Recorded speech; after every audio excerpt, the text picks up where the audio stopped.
And Sam, what are we doing right now? Right now, we're waiting at an address.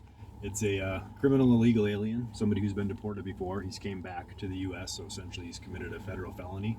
So what we're doing is we have different teams in the area, so we're waiting to get a full team together.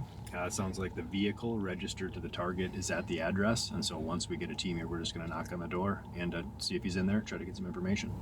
And is this would this be considered a targeted arrest? And you just kind of explain that for the audience. Yeah, it is. What we're doing now is all targeted arrests. I mean, that's something ICE, kind of the interior enforcement arm of immigration. We've been doing that for years, and we continue to do that. So what we did is we've identified this target. We know he got deported. Obviously, he's back, registered a vehicle again. So yeah, he's the target, and then we're gonna try to get him.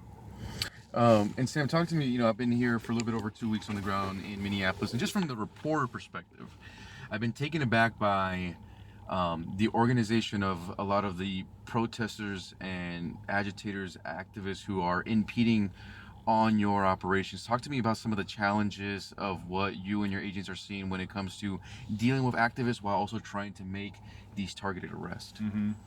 Yeah, I mean, I haven't seen anything like this in the 20 years that I've been working out of this area. The agitators are out, and again, they're not protesters. They're not peaceful protesters. They're out there actually trying to impede our operations.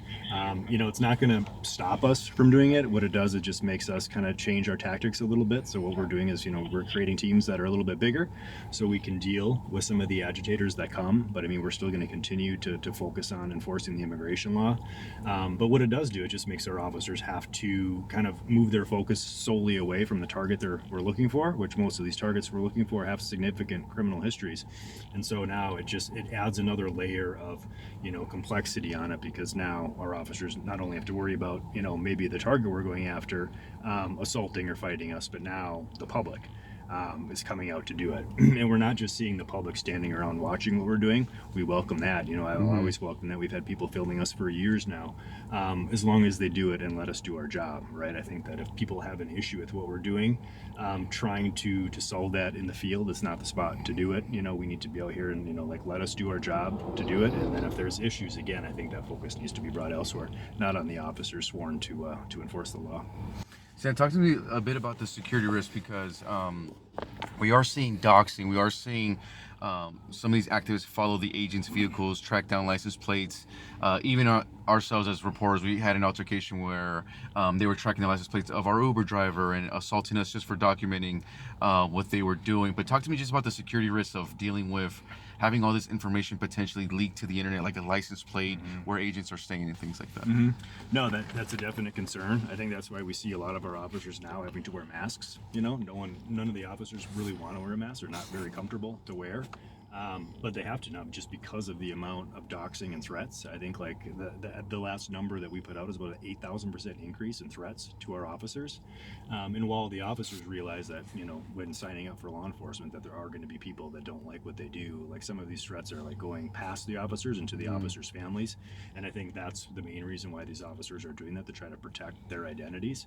And we are seeing the people. We know that there's license plate databases of the vehicles that our officers drive, and they're out there kind of searching for them. While we're out on the street, our license plates are that's something that can be seen, that's something that can be filmed. But again, it's when they're taking that next step into making the threats, that's what we're focusing on. And again, not to kind of give our hand on that, but I mean, we have teams of investigators investigating all of these. Like every threat that comes in on our officers, we're looking at it. And again, if it rises to the level to meet something where it violates federal criminal law, like we're pursuing that. And also, Sam, what's something that the American people don't understand about what ICE is doing here in Minneapolis? If you watch some of the media, they've labeled you guys as Gestapo, even using language as strong as Nazi. What do you think the American people might not, or even just media, understand ICE's mission in Minneapolis?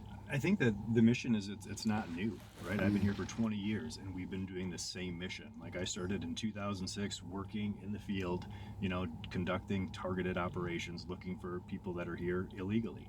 And that's continued to happen. Like there really hasn't been like a substantive change to immigration law since 1996, right? So the laws has remained the same. And now, while like lately, yes, we're the enforcement side of our mission is out in the street. It is nothing new. And I think also that we have to remember, like, our officers, like, we're, they live here. While we have a lot of resources that were brought in from other places in the Right. country, like, we've had an office here for more than 20 years, right? And so these are the same officers that live in these communities. They're the constituents as well. Their kids go to school here. They have families here. So it's not just people brought in to, like, create havoc. Like, the officers are here trying to, like, conduct, like, the public safety mission, and I think that gets lost in this. While some people that we arrest may not have a criminal history, right, they have committed a crime by coming into the country illegally. The vast majority that we're targeting have that criminal history, right? Like, and we have to, just based upon immigration law, like, we have to take action on some of these cases, and there could be cases that don't have an actual criminal history in the U.S., but if they have been ordered removed by an immigration judge, immigration law says that we shall take an action. We shall affect that removal order. So again, like, our officers are just doing the job that they've, like, sworn an oath to do. Perfect. I think that we're good right there. All right.